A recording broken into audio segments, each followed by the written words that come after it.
আসসালামু আলাইকুম রহমতুল্লাহ। আমন্ত্রণ ইসলাম ও নারী অনুষ্ঠানে। বরাবরের মতোই আপনাদের সাথে রয়েছে কামরুন নাহার মুক্তা। এন মোহাম্মদ নিবেদিত পবিত্র মাহে রমাদানের চ্যানেল 9-এর নিয়মিত আয়োজন ইসলাম ও নারী অনুষ্ঠান। যে যেখান থেকে বসে আজকের এই আয়োজনের সাথে রয়েছেন সবার প্রতি রইল আন্তরিক প্রীতি ও মোবারকবাদ। সুপ্রিয় দর্শক, আজ আমরা কথা বলবো যাকাত নিয়ে।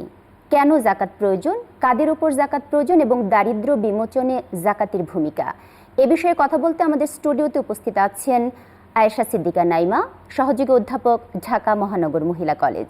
প্রিয় দর্শক, চলুন চলে যাই আজকের অতিথির কাছে। আপা আসসালামু আলাইকুম। ওয়ালাইকুম আসসালাম। ইসলাম ও নারী অনুষ্ঠানে আপা আপনাকে স্বাগত। আপনাকে ধন্যবাদ। জি আপা, আজ আমাদের আলোচনার বিষয় দারিদ্র বিমোচনে যাকাতের ভূমিকা। প্রথমেই জানতে চাইব যাকাত কি এবং কাদের জন্য যাকাতটাকে ফরজ করা হয়েছে? যাকাত ইসলামের দৃষ্টিতে একটি ইবাদত। শাব্দিক অর্থে যাকাত যদি আমরা বলি, তার নাম হচ্ছে বৃদ্ধি করা, পবিত্র করা। যাকাত মূলত ফরজ করা হয়েছে যাদের নিসাব পরিমাণ সম্পদ আছে, তাদের উপরেই যাকাত ফরজ করা হয়েছে।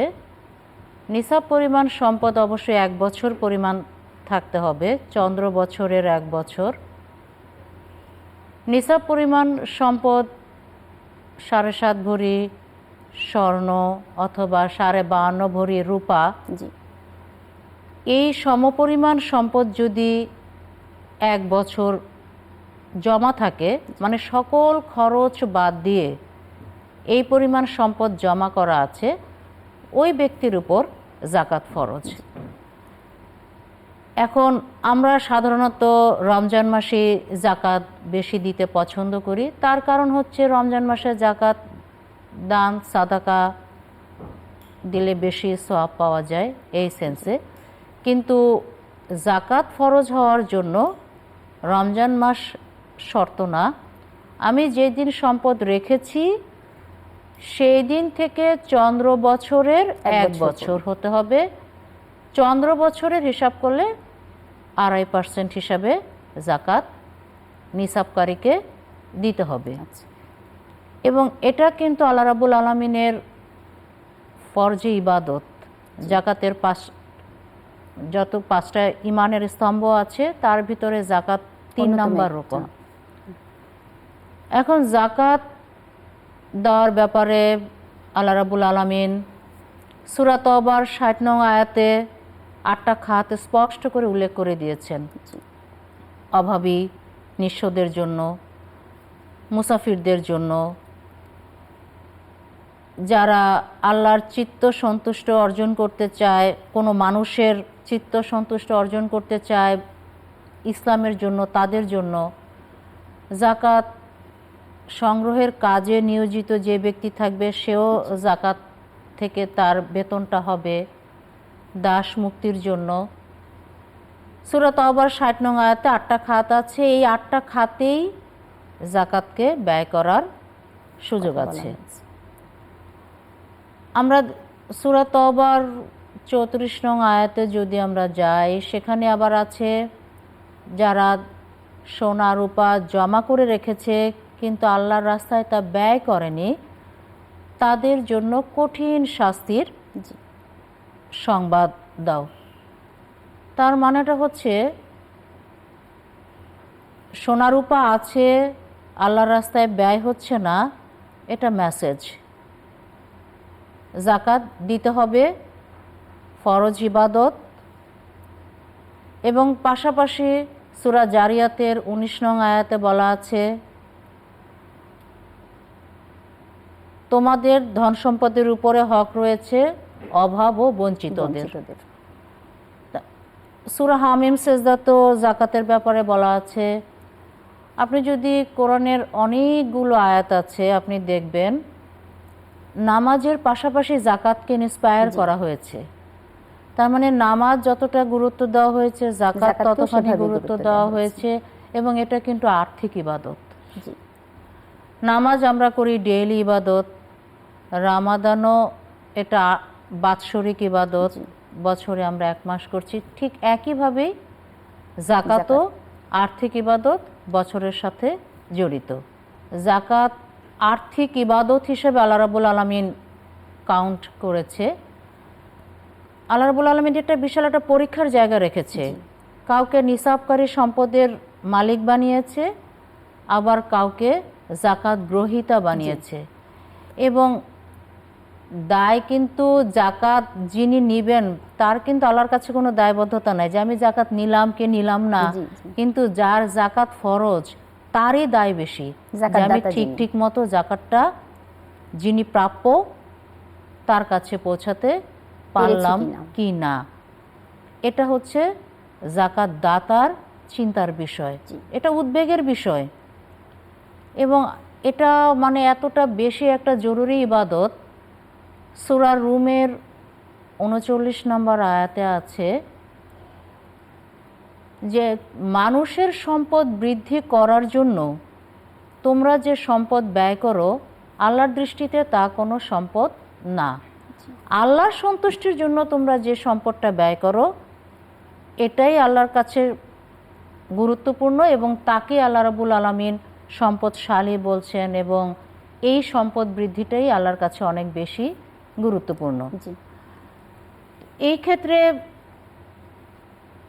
জাকাতের তো অবশ্যই একটা গুরুত্ব আছে। সমাজের কেউ খুব কষ্টে থাকবে, আল্লাহ রাব্বুল আলামিন এটা কখনোই চায়নি, কারণ আল্লাহ রাব্বুল আলামিন যাকে ধনী বানিয়েছেন সেও আল্লাহর বান্দা, যিনি গরিব সেও আল্লাহর বান্দা। আল্লাহর এই গরিব বান্দাগুলো যাতে কষ্টে না থাকে এই জন্য ধনীদের উপর আল্লাহ রাব্বুল আলামিন এটা ফরজ ইবাদত হিসাবে চাপিয়ে দিয়েছেন। জি আপা, আমরা জাকাত সম্পর্কে শুনছিলাম, আমরা জানতে চাইবো যে আমরা কিভাবে জাকাত সংগ্রহ করতে পারি, এই বিষয়টা নিয়ে কথা বলবো ছোট্ট একটা বিরতির পর। ধন্যবাদ। প্রিয় দর্শক, সময় হলো ছোট্ট একটি বিরতির। আপনারা দেখছেন এন মোহাম্মদ নিবেদিত পবিত্র মাহে রমাদানের নিয়মিত আয়োজন ইসলাম নারী অনুষ্ঠান। সাথেই থাকুন।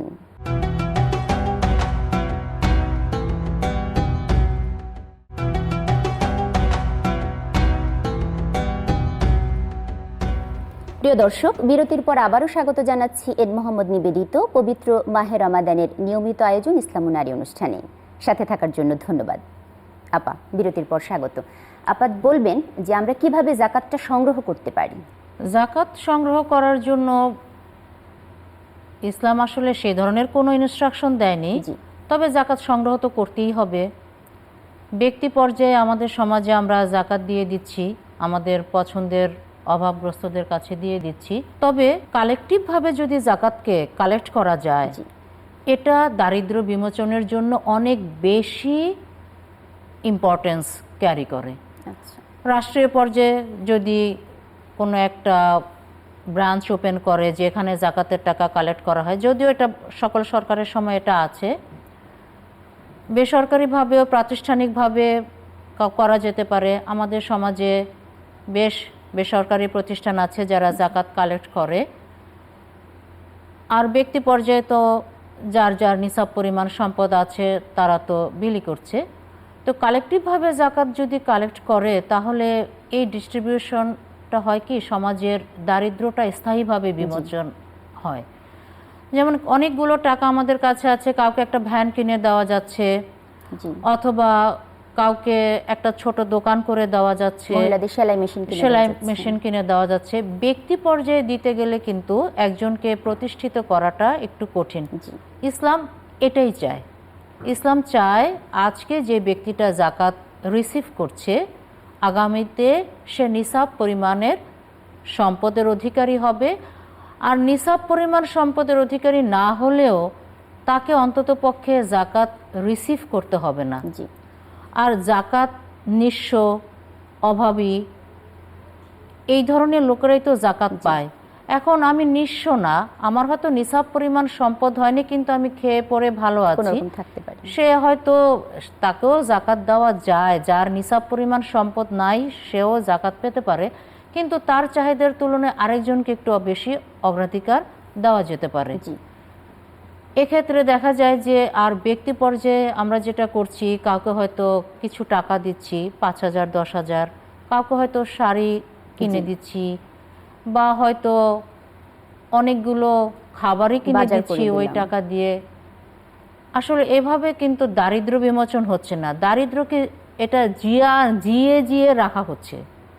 ইসলাম এটা চায়নি। মানে বছরের পর বছর একই ব্যক্তিকে হ্যাঁ, যাকাত দিতে হচ্ছে। আর আমি যখন ব্যক্তিগতভাবে দিচ্ছি, আমার চারপাশে যে কয়জন গরিবকে আমি চিনি তাদেরকে দিচ্ছি। ইসলাম এটা চায় না।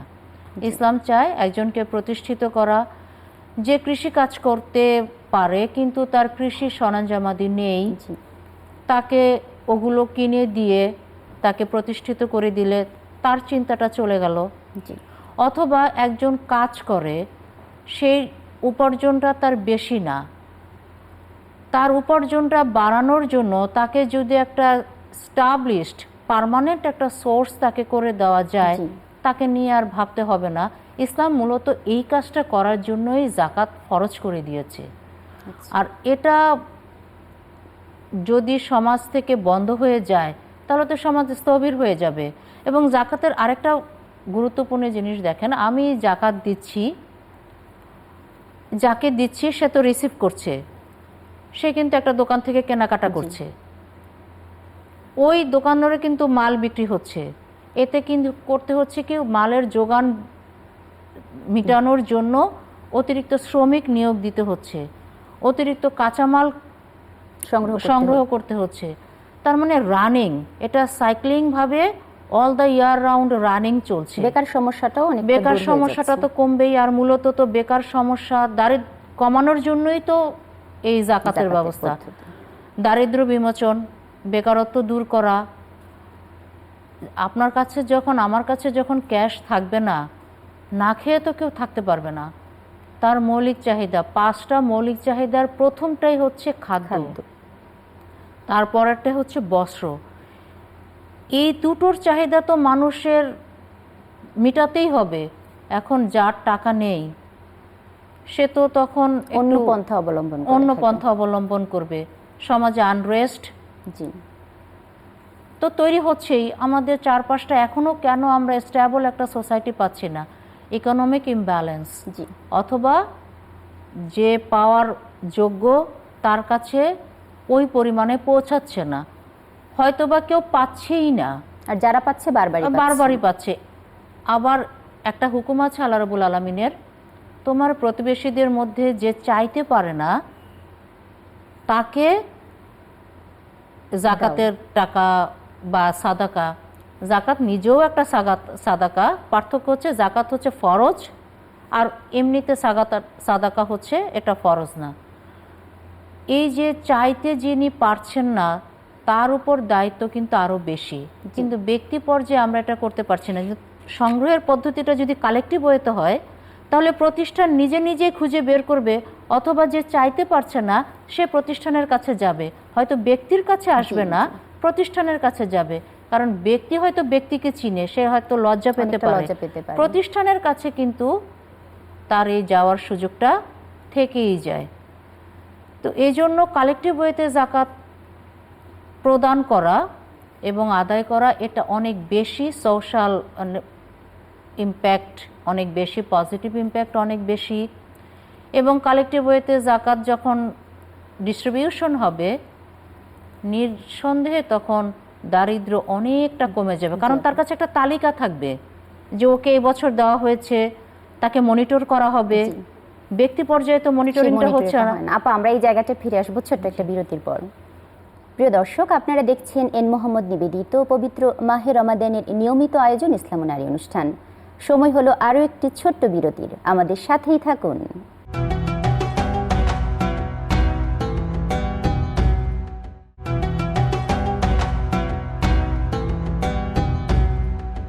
প্রিয় দর্শক, বিরতির পর আবারও স্বাগত জানাচ্ছি ইসলাম ও নারী অনুষ্ঠানে। আজ আমরা শুনছি দারিদ্র বিমোচনে জাকাতের ভূমিকা। প্রিয় দর্শক, আবারও ধন্যবাদ জানিয়ে চলে যাচ্ছি অতিথির কাছে। আপা, আবারও ধন্যবাদ। যেটা বলছিলেন যে দারিদ্র বিমোচনে জাকাতের ভূমিকা, এই বিষয়টা নিয়ে। এই যে মনিটরিংয়ের বিষয়টা, ব্যক্তি পর্যায়ে কিন্তু মনিটরিং আমরা আসলে ব্যস্ততার জন্য করতে পারি না, আবার অনেক সময় কিন্তু ইচ্ছাও হয় না, কারণ আমরা মানুষ। এরপরে আপনি মনিটরিংটা যখন হয়, যদি তার আরও জাকাতের প্রয়োজন হয়, জি, ওই প্রতিষ্ঠান তাকে আরও দিচ্ছে। ব্যক্তি পর্যায়ে এটা করা সম্ভব হচ্ছে না। আমাদের সমাজে আমরা শুধু আমাদের জমা টাকার উপরে জাকাত দিচ্ছি বা সোনা রূপার উপরে জাকাত দিচ্ছি, সোনার হিসাব রূপার হিসাব করে আমরা জাকাত দিচ্ছি, ফসলেরও জাকাত আছে। আচ্ছা, এটা একেবারে চর্চা হয় না বললেই চলে। ফসলের জাকাতের নিয়মটা হচ্ছে এরকম, কৃষি জমি থেকেই দিয়ে দিতে হবে। আচ্ছা। আপনাকে যদি বলি, কৃষি অধিদপ্তর 2022 সালের স্ট্যাটিস্টিক্সে দেখিয়েছে যে পরিমাণ ফসল সরকারিভাবে কালেক্ট হয়েছে, জি, ওরা তো শুধু সেটাই হিসাব রাখে। শতভাগের উপরও যদি ওসর কালেক্ট না করে, হিসাব না করে, যদি 70% কৃষি পণ্যের উপরও যদি ওসর কাউন্ট করা হতো, তাহলে প্রায় 4 লক্ষ টন খাদ্য ওসর হিসাবে আসতো। আর এই 4 লক্ষ টন খাদ্য আমার আপনার কি মনে হয় কেউ বিনামূল্যে পেয়েছে? অবশ্যই না। কিন্তু জাকাতের সিস্টেমে যদি ওসর কৃষি জমি থেকে হতো, এই 4 লক্ষ টন মানুষ খাবারের অভাবী চাহিদা মানুষের কাছে পৌঁছে মেটাতে যেত। পারতো। তাহলে আপনি দেখেন, আল্লাহ রাব্বুল আলামিনের সিস্টেম। আবার গরু ছাগলেরও কিন্তু জাকাত আছে। জি, সেখানেও 30টা গরু হলে একটা করে 1 বছর বয়সে একটা বাছুর দিতে হবে। উট যদি থাকে, প্রতি 5টা উটের জন্য একটা করে উট জাকাত দিতে হবে। আল্লাহ রাব্বুল আলামিন তাহলে আপনি দেখেন 3টা-4টা সোর্স রেখেছে। আবার খনিজ সম্পদও আছে, সামুদ্রিক সম্পদও আছে। ওগুলো না হয় খুব কম, কিন্তু সমাজে 3টা কিন্তু খুব গুরুত্বপূর্ণ। ক্যাশ, তারপর হচ্ছে গহনা। কৃষিজ, যেটা কৃষির ওসর, আর একটা হচ্ছে গবাদি গরু গবাদি পশুর।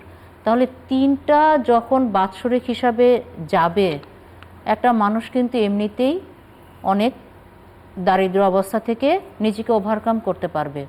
কিন্তু আমাদের সমাজে আমরা ওই যে শুধু বছর শেষে এটাই দিচ্ছি, কৃষির ওসরটা হচ্ছে না, গবাদি পশুর এগুলো কোনো জাকাত হিসাবেই হচ্ছে না। রাখছে না, সাধারণ তাহলে মানুষ তো জানেও না।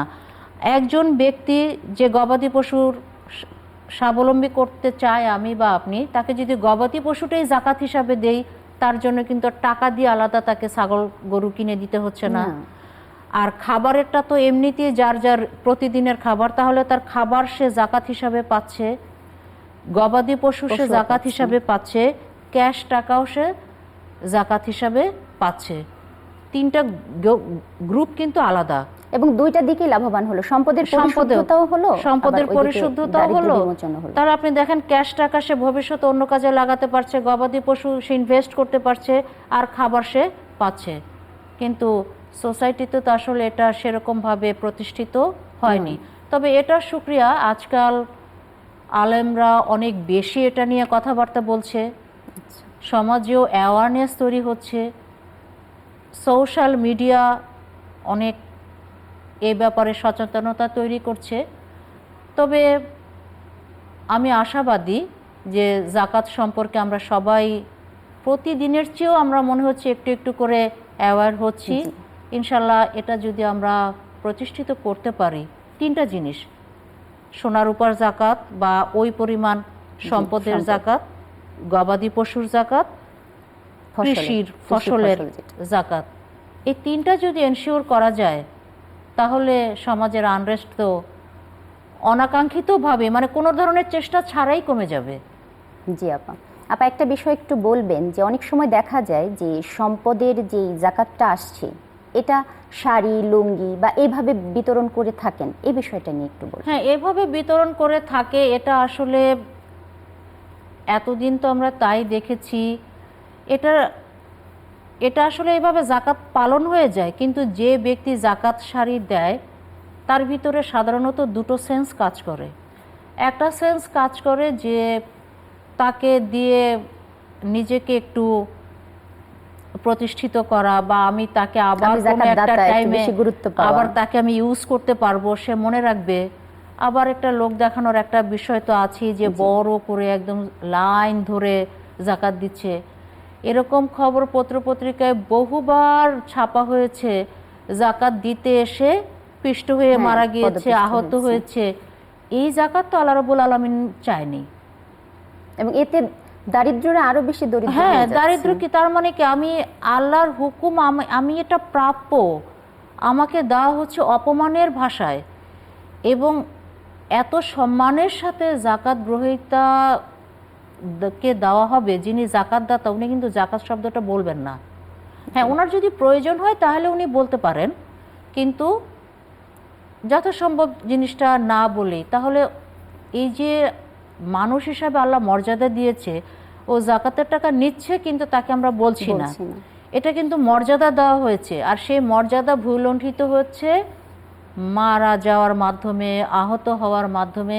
ইসলাম কখনো এই ধরনের মানসিকতাকে পরিহার করতে বলেছে এবং বলেছে এটা তাকওয়ার পরিপন্থী। জাকাত যিনি দিবেন তাকে তাকওয়ার অধিকারী অবশ্যই তাকে, কারণ তার সম্পদকে পবিত্র করতে হবে। সম্পদকে পবিত্র করা মানে কি? আমার সোলকে পবিত্র করা। আমার সোলকে পবিত্র করা মানে কি? আমি শিরক থেকে দূরে আছি।